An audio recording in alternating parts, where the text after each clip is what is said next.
Hello and a very warm welcome back to the garden. A question I'm getting quite a lot these days is what is a perfect or the ideal size of a raised bed? And so in this video I'm going to show you what I think is the ideal size, or at least the ideal range of sizes that you may want to consider if you're wanting to either extend the garden or if you're at the start of creating your first ever vegetable garden. This garden is all about growing in raised beds with solid sides like this. Now, raised beds without sides are a totally different story. So if you want to find out more about that, you might want to look at things like market garden beds.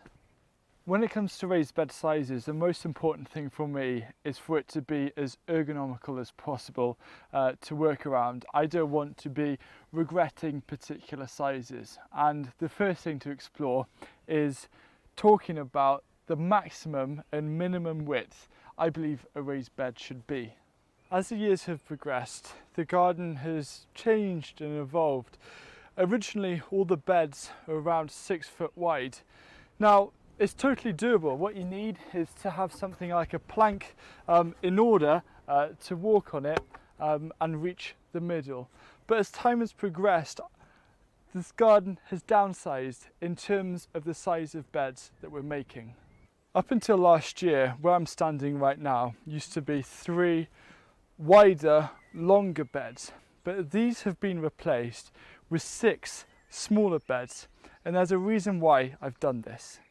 When you have a bed like this, which is 6 foot wide or 1.8 meters, it's quite hard to deal with, because if you're trying to focus and you're gardening down like this and you're trying to reach over, you're tempted to put your foot down and working like that, and then you're kind of arcing your back a bit. It isn't the best. But when you have a bed that's more narrow, it's really easy to reach the middle without having to stretch or step on it. And to get to the other side, you simply walk around and you've got the whole thing covered. As time progresses, we're gradually replacing the older, wider beds with more narrow beds, and we found that 4 foot is at the moment our go-to width.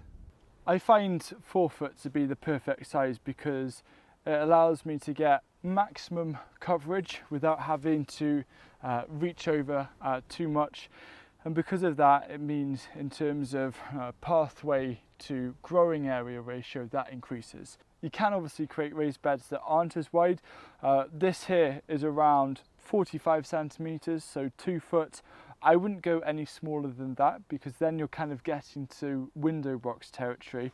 And the thing with those is that because they have much less of a volume of soil, they tend to dry out more. So my absolute minimum is 45 centimeters or 1.5 feet. Something that's just as important as width is length. Because if something is too long, you might be tempted to jump over it rather than go right around it. Or if something is too short, you might actually be losing vital growing space to having an excessive amount of pathway. When I'm creating raised beds, the minimum length will be 4 foot or 1.2 meters, which means that this is the smallest kind of raised bed I make. It's 4 foot by 4 foot. There's a really nice square area, so if you want to grow perhaps a few perennial herbs, for example, or dedicate it to salads or extras, it works great. As well, if you have a smaller garden but you do want some raised beds, this is just such a nice usable size to work with and grow quite a lot of food on as well. Over the years, I found that the perfect length for me is 10 feet, so that's 3 meters.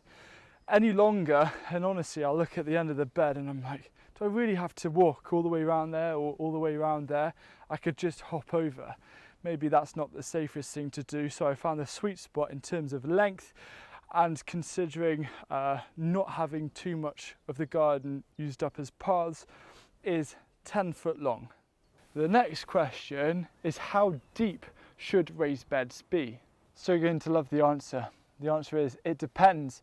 But the good thing is, it only depends on 2 things, and it's all about what are the raised beds on top of. It might surprise you to know that this garden doesn't really have topsoil. There used to be more barns, just like the one behind, where this garden was, with a concrete solid base.